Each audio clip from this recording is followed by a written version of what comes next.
무더운 날씨다 보니까 우리가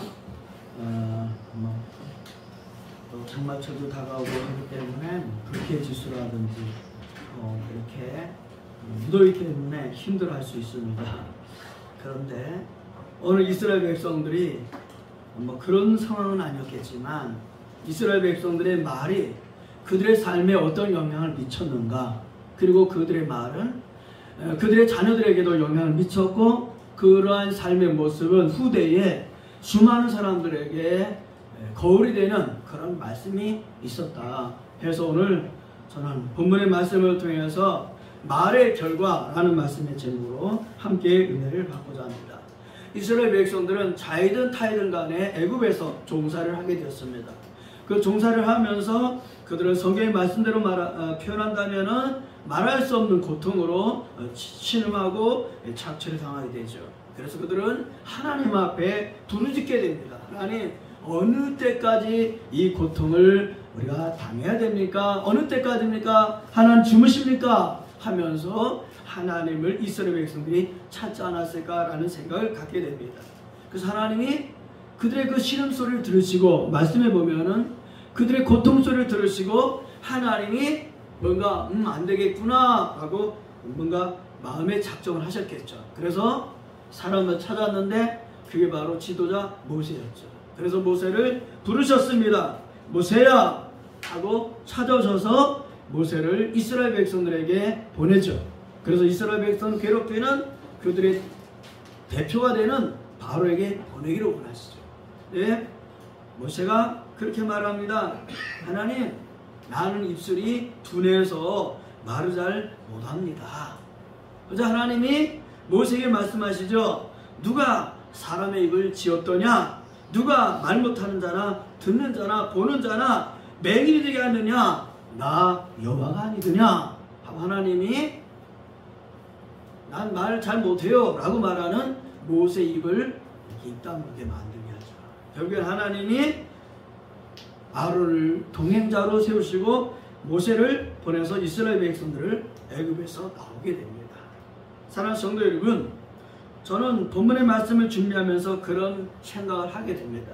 우리는 때로는 우리 인생을 살아가는 것이 우리 자신이라고 생각할 수 있는 그럴 때가 더 많지 않았을까. 그런데 그 결정적인 순간에는 아니라는 거죠. 그때서 알게 되는 거죠.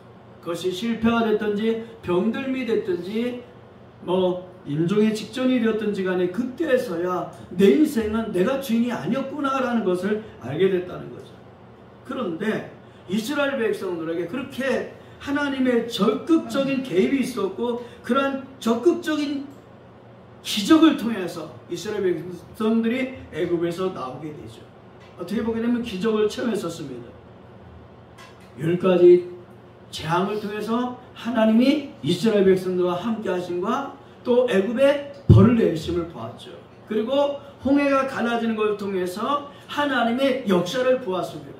그랬음에도 불구하고 오늘 본문에 등장하는 14장 앞에 13장에 보게 되면은 그들이 결정적인 순간이 있었습니다. 뭐냐면 하나님이 조상적부터 약속했던 땅, 바로 가나안 땅을 가게 하는 거예요. 근데 그 가나안 땅을 가기 위해서는 각 지파의 대표를 한 사람씩 뽑아서 그 12명을 그 정탐하러 보냈죠. 그리고 정탐하러 갔습니다. 그리고 그들이 돌아왔습니다. 이게 민수기 13장의 내용입니다. 그리고 그들이 가데스 라고 하는 그 광야에서 다 모여들어가지고 지금 보고대회를 합니다. 정탐 보고대회. 10사람, 12명, 이제 2명, 갈렙과 여호수아 2사람, 12명이 이스라엘 백성들 앞에서 다 이제 보고를 하게 되죠. 그런데 그렇게 얘기가 나옵니다. 자, 우리가 능히 올라가면은 그 백성들이 칠 것입니다. 우리는 그들보다 강합니다. 올라갑시다. 그런데 거기서 안악 자손을 보았습니다. 그리고 그들과 비교하면 우리는 메뚜기 같습니다. 이렇게 표현합니다. 여러분, 어떻게 저는 이 부분을 읽을 때마다 그런 생각이 들어가요. 아니, 어떻게 자기 자신을 그렇게 작게 비하를 하든 작게 생각하든 어떻게 메뚜기와 사람을 비교를 했을까? 그 당시에 널려있는 것이 메뚜기였기 때문에 메뚜기를 비교했는지 모르겠지만 아무리 아낙 자손이 강대하다 할지라도 그들과 자신을 비교할 때 그들에 비하면 우리는 메뚜기입니다 라고 하는 그런 비교를 했다는 거예요. 저는 말씀을 들으면서 그런 생각이 들어갑니다. 사랑하는 성도 여러분, 세상이 아무리 크다고 여러분 자신이 자신을 생각할 때에 비록 적다 할지라도 이런 실수는 하지 않게 되길 바랍니다. 그들에 비교하면 나는 메뚜기와 같습니다, 이런 비교를 우리 입술을 통해서 하지 않게 되길 바라요. 저는 이 말씀 읽을 때마다 야, 아무리 그래도 그렇지 어떻게 자신들을 메뚜기처럼 비교했을까 라는 생각이 들어요. 그래서 하나님이 어떻게 하시는 거예요? 본문의 말씀을 보게 되면 이렇게 말씀하시죠. 여호와께서 모세와 아론에게 말씀하여 이르시되 나를 원망하는 이 악한 회중에게 내가 어느 때까지 참으랴. 여러분, 그들이 하는 말이었는데 그 말의 중심은, 그 말의 뿌리는 뭐냐? 하나님에 대해서 불신하는 거예요. 하나님에 대해서 원망하는 거예요. 그래서 성경은 말씀하기를 나를 원망하는 이 악한 회중이다 이렇게 표현합니다. 그러니까 대부분이 그렇게 하나님 앞에 그런 마음이 가졌다는 거죠. 여기서 회중이라는 표현은 뭐예요? 어떤 한두 사람을 지적하는 것이 아니라 모두가 그랬다, 대부분이 그랬다라는 표현이죠. 어떻게? 여호수아 갈렙을 빼놓고는 대부분의 20세 이상 된 사람들은 다 하나같이 마음이 뭐였다? 하나님에 대해서 불신하고 원망하고 불평하는 말, 그 말을 했다는 거죠. 그 내용이 뭐냐? 14장 1절에 보게 되면 그런 내용이거든요. 지금 가데스 광야 거기서 보고대를 하는데 그 보고를 들었던 이스라엘 백성들 이렇게 표현합니다. 14장 1절에 보게 되면 온 회중이 소리 높여 밤새도록 뭘 했다? 통곡했다. 밤새도록 통곡했대요. 그리고 그 통곡의 내용은 뭐냐? 우리가 애굽 땅에서 죽었거나 이 광야에서 죽었으면 좋았을 것을. 차라리 애굽에서 죽었을 걸. 그리고 지금 앞으로 가야 되는데 이 가게 되기 전에 이 광야에서 차라리 우리가 죽으면 좋았을 것을. 이렇게 표현한 거예요. 그러니까 뭐예요? 나 죽겠다! 뭐 이렇게 된 거죠. 정말 그랬을까? 그래서 그들의 표현은 이렇게 나옵니다. 여호와가 우리를 쓰러지게 하려는가? 뭐냐면 지금 우리가 가는 이 길에서 하나님은 우리를 쓰러뜨리길 원하시느냐? 이렇게 하나님께 대해서 불만하는 그런 마음을 고백하고 있었다는 거죠. 그럼 하나님은 뭐 해야 되는 거야? 나를 원망하는 이 악한 회중이다 이렇게 표현한 거죠. 따라하겠습니다. 하나님께 대하여 불평하지 말자. 할렐루야. 하나님께 대해서 불평한다고 하는 말은 하나님께 대해서 불신한다는 거죠. 하나님의 뜻을 불신하니까 그 뜻에 대해서 불평하는 것이 나오는 거예요. 우리도 그런 일이 있을 수 있죠. 어떤 일을 하게 될 때에 기쁨으로 순종함으로 뭔가를 하게 되는데 어떤 때는 우리도 모르게 불평이 나오는 거예요. 왜 그러는 거예요? 그 일을 시킨 그분의 의도를 모를 때 우리는 불평하게 나오는 거죠. 그런데 만약에 그 일을 맡긴 사람의 의도를 알게 되면 어떻게 되는 거예요? 우리는 불평이 아니라 어떻게 되는 거예요? 기쁨으로 하게 된다는 거죠. 그래서 결국에 뭐냐? 이스라엘 백성들은 대부분의 그들의 모습은 뭐냐? 하나님께 대해서 원망하고 불평하는 모습이었다 이거죠. 그래서 35절에 이렇게 표현합니다. 나 여호와가 말하였거니와 모여서 나를 거역하는 이 악한 온 회중에게 내가 반드시 이같이 행하리니 그들이 광야에서 소멸되어 거기서 죽으리라. 결국에 뭐냐? 그들이 원망하고 불평한 그 대로 돼버렸다는 거죠. 우리 옛 어르신들이 그런 말씀 많이 하시죠. 말이 씨가 된다. 말이 씨가 된다. 그래서 우리 말은 굉장히 조심해야 돼요. 특히 하나님의 자녀가 된 우리들의 입술을 통해서 나오는 말들은 굉장히 생각하고 말을 해야 돼요. 이스라엘 백성들은 그렇게 하지 못했어요. 오늘 하나님 왜 이 말씀을 기록했을까? 오늘 바로 앞에 있는 저나 여러분들을 위해서 이 말씀을 거울 삼아서 기록한 줄로 믿습니다. 아멘? 우리를 위해서 기록한 거예요. 그 당시 그들은 이미 엎질러진 물이야. 이미 그들은 다 이미 돼버렸어. 그러면 오늘 뭐예요? 이 말씀을 통해서 하나님은 오늘 내가 너희들의 눈을 열었고 귀를 열었고 입술을 열었고 코를 열은 것처럼 내가 너희들의 입을 통해서 나오는 말을 듣고 있다라는 것을 오늘 본문의 말씀을 통해서 우리에게 알려주고 있다는 거예요. 두 번째는 오늘 말씀에 보면 29절부터 34절의 사이에 보게 되면은 불신의 결과가 있다는 거예요. 따라하겠습니다. 원망에 대가가 따라온다. 할렐루야. 아멘. 사실 아무것도 아니거든요. 순종과 불신, 이것은 별 차이가 없는 것 같아. 그런데 이것은 하늘과 땅의 차이, 죽느냐 사느냐의 결과를 가져왔어요. 그게 뭐예요? 믿느냐 믿지 못하느냐가 그런 결과를 가져왔다. 저는 이 말씀 읽을 때마다 진짜 굉장히 놀래요. 어떤 말씀이냐? 여러분 생각해 보십시오. 아니 40일을 정탐을 했는데, 정탐하고 돌아와서 원망하고 불평하는 쪽에 줄을 섰는데 결국엔 뭐예요? 그 40일을 정탐하고 와서 그 결과에 대해서 원망과 불평하고 했는데 그 40일 하루가 40년이 되었다. 이걸 어떻게 이해를 하겠습니까? 하루가 1년이 되어버렸어요. 결국엔 뭐냐? 나 한 사람의 말 한마디가, 나의 한 순간의 행동이 뭘 가져온다? 1년을 좌우하는 거예요. 1년을 좌우해요. 그것도 평탄한 길이 아니라 광야의 40년. 여러분 아시잖아요. 40이 뭐예요? 그래서 성경학자들은 40을 뭐라 그래요? 시험의 숫자다 이렇게 하잖아요. 예수님도 40일 동안 금식 기도하셨죠.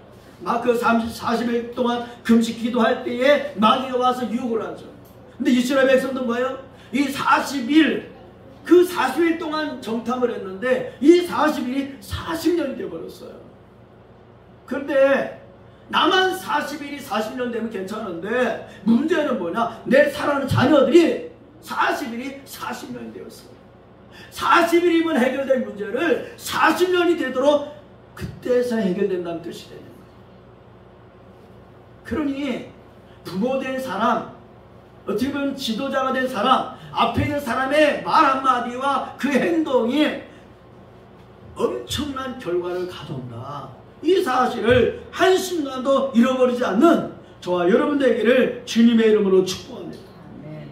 근데 하나님이 무조건 그들을 40년을 광야 생활하겠다 그렇게 말씀 안 하셨어요. 여기 보게 되면 29절에 그런 말씀하셨죠. 너희 중에서 20세 이상으로서 계수된 자, 곧 나를 원망한 자 전부가 이렇게 표현합니다. 이 말씀을 이렇게 저는 이해를 해요. 20세 이상 되었다라고 하는 것은 사리 분별을 할 줄 아는 사람을 말한 거예요. 그래서 제사장을 세울 때도 20세가 된 사람 이상부터 제사장을 세웠던 거예요. 그러니까 여기 말씀에 20세 이상으로서 계수된 사람들 중에서 나를 원망한 자 전부가 이렇게 표현하죠. 오늘 우리는 분별하는 은혜가 있게 되기를 주님의 이름으로 축복합니다. 하나님의 말씀 앞에서 하나님의 뜻 안에서 우리는 분별할 수 있는 사람이 되어야 돼. 분별할 수 있는 사람. 할렐루야. 예. 성경 말씀에서 보게 되면은 분별하지 못했던 사람들이 한두 사람이 아니죠. 가장 먼저 하나님의 말씀을 분별하지 못했던 사람이 누구예요? 아담과 하와죠. 하나님 분명히 말씀하셨죠. 분명히 내가 이 모든 시간을 다 따먹어도 좋다. 그런데 이 중앙에 있는 시간은 따먹으면 안 돼. 이 따먹으면 너희도 죽어. 하고 하나님 말씀하셨죠. 그런데 뭐예요? 다른 때는 다 괜찮은데 그 해필이면 뱀이 와가지고 야 정말 다 따먹지 말라 그랬어? 그러면서 그냥 와가지고 충동질하면서 막 하니까 그다 보고 그 말 듣고 딱 보다 보니까 내가 다른 건 다 따먹었는데 저건 안 따먹었는데 저 따먹으면 어떻게 될까? 뱀의 말에 그만 따먹고 싶은 마음을 갖게 된 거죠. 그리고 따먹어서 어떻게 되는 거예요? 따먹고 나서 숨었죠. 저는 뭐예요? 하나님과 단절된 거예요. 따먹지 않았을 때는 뭐 숨을 필요가 없었잖아요. 그렇죠? 근데 다 먹고 나서 숨었어요. 그러니까 어떤 거예요? 결국에는 에덴에서 쫓겨나는 삶이 되는 거죠. 그러니까 하나님의 주시는 기쁨, 하나님의 그 관계가 망가지는 게 뭐냐? 하나님의 말씀을 버린 거예요. 뿐만이 아닙니다. 사무엘상 15장 26절에 보게 되면은 거기에 사무엘 선자가 등장합니다. 사무엘 선자가 사울하고 하는 말이 나옵니다. 하나님은 사무엘 선자를 통해서 명령을 내렸어요. 사울에게. 뭐라고 그러냐? 왕이여, 암말렉을 전쟁할 때 암말렉을 진멸하십시오. 진멸은 뭐예요? 흔적 없이 없애버려라 이거죠. 그런데 사울왕이 어떻게 했어요? 사울왕이 볼 때에 어우 저거 아까운 거 하고 생각한 것들은 어떻게 했어요? 살렸어요. 명분도 좋아요. 하나님 앞에 제사 드리기 위해서. 하나님 앞에 제사 드리는데 이것보다 더 귀한 일이 어디 있어요? 그런데 사무엘 선지자를 통해서 하나님이 이렇게 말씀합니다. 왕이 여호와의 말씀을 버렸으므로 여호와께서도 왕을 삼으신 것을 피하고 왕을 버립니다. 여러분, 성경 말씀에서 하나님이 후회하셨다라는 말씀이 별로 찾아볼 수가 없는데 이 부분에 그렇게 기록되어 있어요. 여기 뭐예요? 사울왕이 하나님의 말씀을 버렸다는 거예요. 그래서 하나님도 어떻게 된 거야? 버리니까 하나님 앞에 버림받은 인생이 되어버린 거죠. 오늘 우리도 그래요. 내가 아무리 존귀한 삶이라 할지라도 하나님이 붙잡아주지 않냐 하시면 아무것도 아닌 거예요. 그래서 우리는 어떤 사람이 되어야 되는 거예요? 불신의 사람이 되지 말자. 할렐루야. 불신의 사람이 되지 말자. 마지막으로 31절 이하에 보게 되면 이렇게 말씀합니다. 너희가 사로잡히게 했다고 말하던 너희가 걱정했던 너희의 자녀들은 내가 인도하여 드리리니 이렇게 말씀합니다. 저는 이 말씀을 읽을 때 위로가 됩니다. 너희의 자녀들은 내가 인도하리라. 할렐루야. 우리 옛날의 역사 사극에 보면 그렇잖아요. 나라를 위해서 뭔가 반역을 했거나 뭔가 잘못했으면 삼족을 멸했다고 그러잖아. 근데 오늘 성경의 말씀에서는 뭐 하는 거야?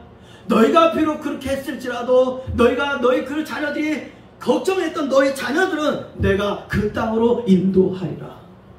이게 새로운 소망을 갖자는 말씀이에요. 내가 만약에 잘못했어요. 그 하나님은 나와 내 자녀들을 싹 쓸어버리는 것이 아니라 네가 비록 잘못했을지라도 네 자녀는 내 말씀을 그 자녀에게 주겠다. 약속한 축복을 네 자녀에게 주겠다 이런 말씀이잖아요. 얼마나 다행이에요. 따라해서 다행이다. 할렐루야. 네. 내가 잘못했어. 내 하나님 앞에 원망하고 불평했어. 그래서 나는 그 강에서 내가 비록 죽게 된다 할지라도 내 자녀들은 내가 하나님 앞에 원망하고 불평했음에도 불구하고 내 자녀들은 하나님의 그 약속의 땅, 그 땅으로 인도해 드리신다. 이 말씀이 얼마나 큰 축복의 말씀입니다. 그럼에도 불구하고 우리가 잘못해서 광야에서 사라지는 것보다 여호수아와 갈렙처럼 따라했습니다. 하나님의 약속의 말씀을 믿고 그 땅에 들어가는 축복의 사람이 되자. 할렐루야. 이 땅이 하나님의 나라가 될 줄로 믿습니다. 이 땅이 천국이 될 줄로 믿습니다. 우리 이 땅이 영원한 사람이 아니에요. 그래서 바울이 그렇게 표현했죠. 우리는 천국의 시민권자다. 할렐루야. 네. 우리 제가 어렸을 때에 많은 사람들이 미국으로 해서 이렇게 갔죠. 최근에 뭐 장관 후보자가 자녀들을 갖다가 불법으로 조기 유학을 보냈다고 하죠. 네. 만약에 우리나라의 교육에 대해서 정말 뭔가 이렇게 했다면 우리나라에서도 뭐 해서 뭐 서울대가 좋은지 안 좋은지 모르겠지만 최고가 될 수 있었음에도 불구하고 어쨌든 다른 나라에서 이렇게 해서 공부를 했다고. 근데 그게 최고가 아니야. 따라했습니다. 천국의 백성이 최고다. 할렐루야. 서울대학 가면 좋겠지만 안 가도 돼. 중요한 것은 천국 백성 되는 것이 최고로 중요해요. 왜? 다른 건 이 땅에서 다 끝나지만 하나님의 나라는 이 땅에서도 하나님의 나라에서 영원하기 때문에 예수 믿는 것이 가장 중요하다. 천국 백성 된 것이 가장 중요한 거예요. 그 어떤 것도 나의 길을 미혹하거나 빼앗을 수 없는 이 길. 근데 그 길을 가기 위해서 하나님 어떻게 했다? 우리에게 보게 하시고 듣게 하시고 말하게 하시고 행동할 수 있는 손과 발을 주셨다. 아멘. 그래서 우리가 보고 있는 사람이야. 할렐루야. 네. 그렇잖아. 우리 하나님의 자녀. 그러니까 오늘 본문에 등장하는 이 사람들처럼 회중이 되지 않게 되길 바랍니다. 그냥 회중, 성경에 표현된 대로 회중, 누군지 모르지만 그 사람들. 근데 분명히 없는 게 아니라 분명히 원망하고 불평한 사람들이 있었어. 그런데 반대로 여호수아와 갈렙은 회중이라는 이름으로 안 쓰여졌어. 여호수아와 갈렙. 얼마나 자랑스러운 이름이에요. 모세의 뒤를 이어서 바로 가나안 땅에 들어가면서 그 모세가 하나님의 부르심 받는 그 순간에 모세와 바톤 체인지를 하면서 가나안 백성들을 이끌고 가는 여호수아, 그리고 그 여호수아를 가는 그 옆에서 당당히 친구로서 가는 갈렙. 이 모습을 생각만 해도 그냥 설레고 들들하고 그냥 힘이 넘치는 거예요. 오늘 그런 은혜가 예배드리는 저와 여러분의 임하기를 예수님의 이름으로 축복합니다. 기도하겠습니다.